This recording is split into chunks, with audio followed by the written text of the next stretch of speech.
जय हिंद दोस्तों, मैं सुरेश सर जीवन इंस्टीट्यूट कानपुर से। दोस्तों, हमने एनटीपीसी का ये जो पाठ हम लेकर आ रहे हैं 1 से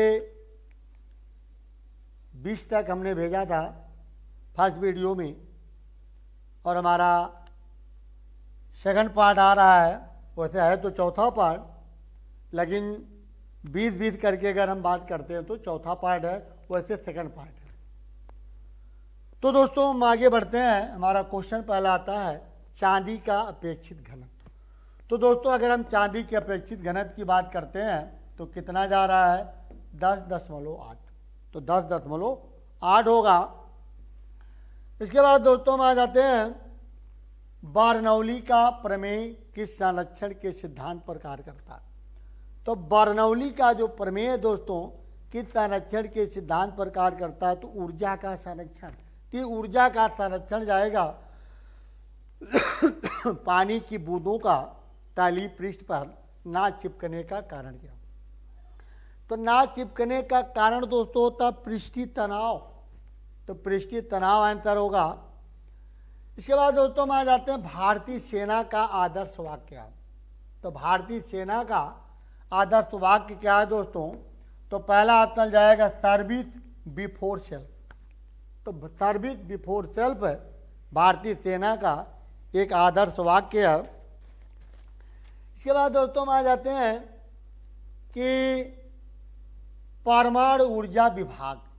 अगर दोस्तों परमाणु ऊर्जा विभाग की बात करते हैं तो इसकी स्थापना कब हुई है 1954 में, और प्रबंध ये किस मंत्रालय के अधीन कार्य करता है, तो दोस्तों मैं आपको बता दें प्रधानमंत्री मंत्रालय।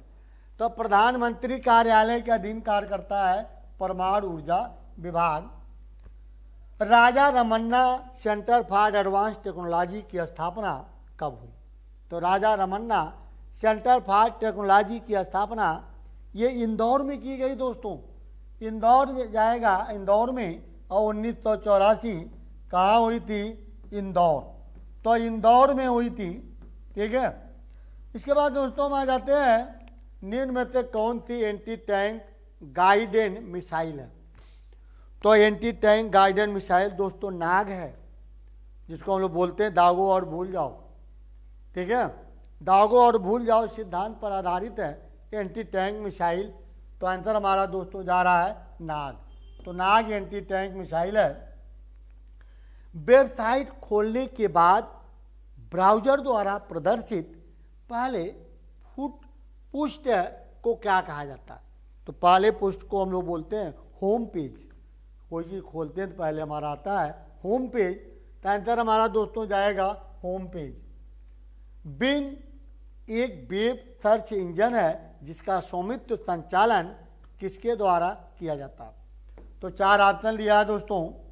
कहा था माइक्रोसॉफ्ट, याहू, अल्फाबेट इंक या अमेजॉन। तो माइक्रोसॉफ्ट होना चाहिए, तो माइक्रोसॉफ्ट जाएगा आंसर।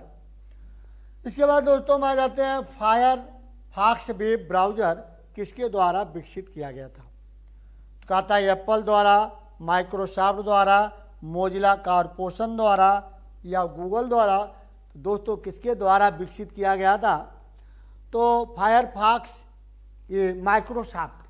तो आंसर दोस्तों यहाँ जाएगा माइक्रोसॉफ्ट। तो माइक्रोसॉफ्ट द्वारा विकसित किया गया।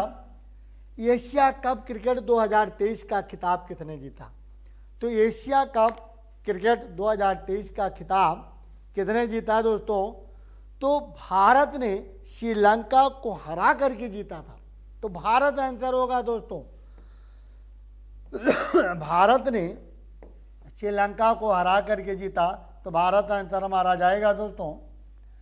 प्रधानमंत्री ने 2024 में होने वाले 19वें G20, तो G20 जो ग्रुप सम्मेलन है ये 2024 में होने वाले मेजबानी की जिम्मेदारी किसे सौंपी थी। कहा था चाइना को, ब्राज़ील को, अमेरिका को या जापान को। तो दोस्तों हमारा आंसर जाएगा ब्राज़ील को सौंपा था, ठीक है। तो ब्राज़ील होगा दोस्तों।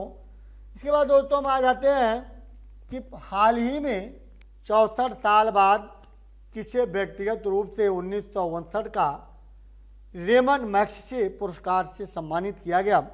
तो दोस्तों मैं आपको बता दें, रेमन मैग्सेसे पुरस्कार की शुरुआत 1957 में हुई और फिलीपीन सरकार द्वारा दिया जाता।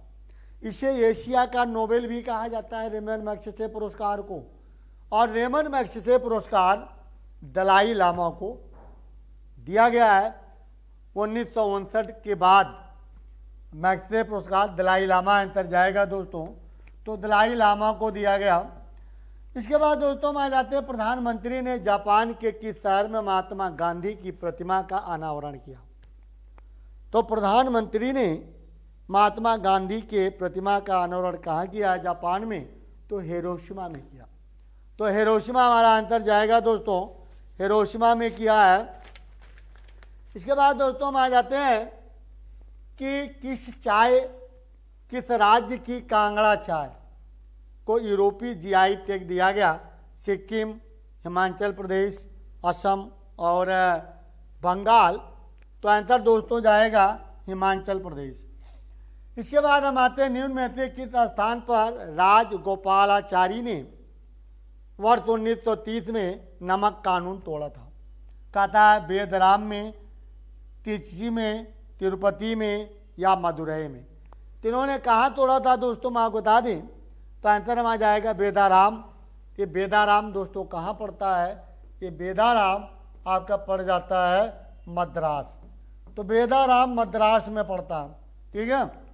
इसके बाद हम आ जाते हैं, निम्न में से किसने चटगांव सत्याग्रह पर छापा का नेतृत्व किया है? सूर्यसेन, वी.डी. सावरकर, रविन्द्रनाथ टैगोर या वल्लभ भाई पटेल।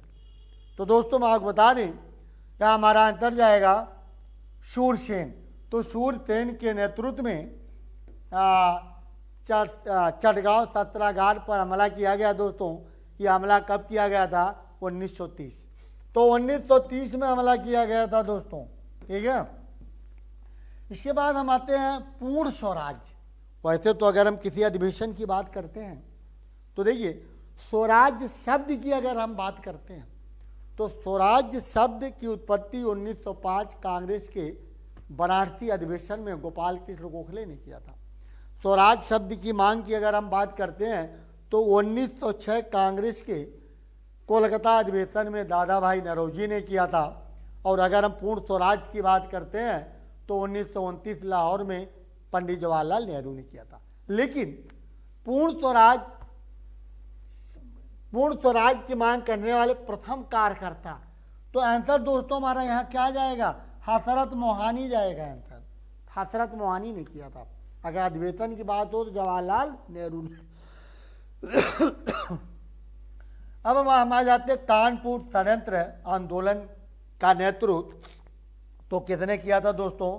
तो साम्यवादी आंदोलन, यानी उदारवादी आंदोलन। तो ये हमारा दोस्तों एनटीपीसी का 40 क्वेश्चन समाप्त हुआ। फर्स्ट में 1 से 20 तक और सेकंड में 21 से 40 तक। तो हमारा ये क्वेश्चन समाप्त हुआ दोस्तों।